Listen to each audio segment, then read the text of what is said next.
Ladies and gentlemen, boys and girls, children of all ages. Today we're going to do a quick fraction review.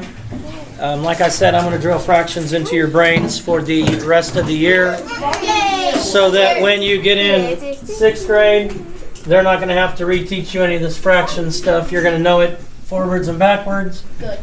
So let's start with finding equivalent fractions. Two of the task card questions, you had to find equivalent fractions. One of them said she saved 4 out of every $10 she made. And it asked you, how much money did she make if she saved $28? This is the same way as we use as finding for adding and subtracting. The exact same thing. So you figure out what you have to do to get to the other number. So in this case, we're going from 4 to 28, so we have to multiply. 4 times what is 28? Times 7. Times 7. If I multiply my numerator times 7, I have to multiply my denominator times 7. So you get? 70. 70. No, I didn't know it wrong. 28, 70. So let's look at another one of these. Let's take blank 12 equals, let's see, we're going to make it improper. 16/3 equals blank 12ths. 16/3 equals blank 12ths. Now going to the blank, we're getting smaller. So 12 divided by what is 3? 4. So if I divide this by 4, I have to divide this by 4. So what divided by 4 is 16? 54. 54 divided by 4 is 16. We could check that. Divided by 4. That doesn't work, does it? I know it does, because you gotta do that equals 4, then you minus 5 times, 5. Then I get 14. No, then you get 64. 64. Right. Okay, 64, so now it works. Alright, so it is 16. Alright. So, you got to be able to go either way. Sometimes you'll have to multiply to get to the blank. Sometimes you'll have to divide. So, that'll work. Let's simplifying fractions. Let's take the fraction 24/30ths. In order to simplify, a couple ways we can do it. One, we can find our greatest common factor by listing all of the factors of each of the numbers. So we find the factors of 24. And we go 1 and 24, 2 and 12, 3 and 8, 4 and 6, 30. We do the same thing, 1 and 30, 2, 15, 3, 10, 6, 5. We find the greatest common factor is 6. We divide them both by 6. So it's 4/5. It's 4/5. Now let's say we have a very large set of numbers. Let's say we have 138 over 726. Do you want to go and list all the factors of 138? No. Do you want to list all the factors of 726? No. Do we know one factor they have in common? Yeah. What? 2. 2. They do have 1, but if I divide by 1, I'm not changing anything. They're both even, so I can divide them both by 2. Okay? So now all I got to do is check, and I can do 138 divided by 2.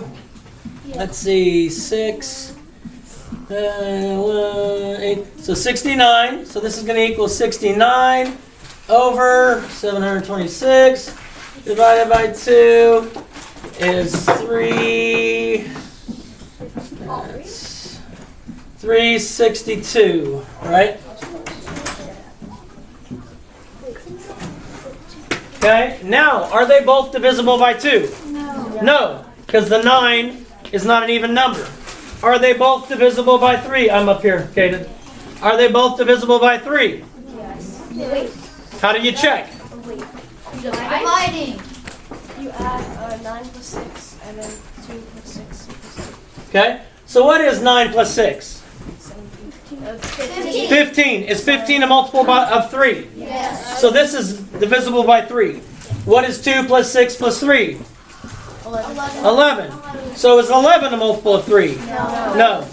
You're gonna know your 2s, 3s, 5s, 10s.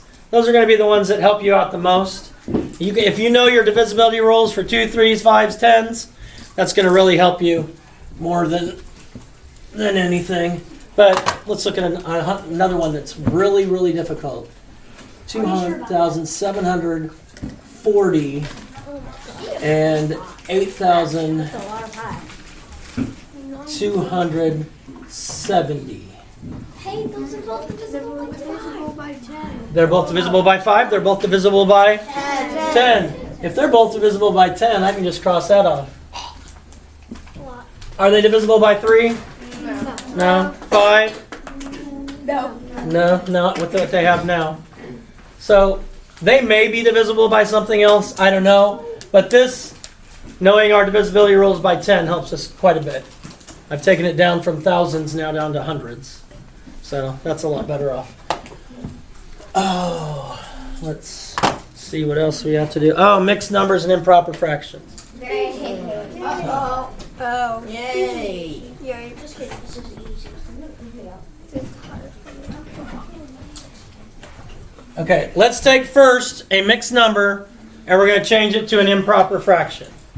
So if I have 7 2/3. There's a simple thing that you can do to remember this. I'm going to write it down. Most of you know. What is the answer already? 23.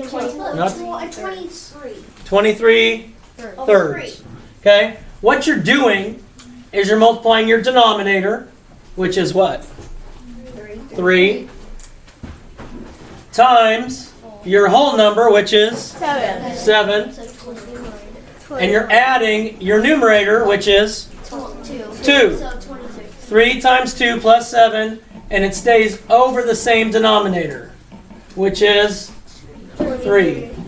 So 3 times 7 is plus 2, 23 thirds. 23 thirds. And they used to teach what it was called the popcorn method. I don't like that. But it's plus, or multiply, and then add. It's really goofy. You can look it up on your own if you want. Changing improper fractions to mixed numbers, we've done a lot.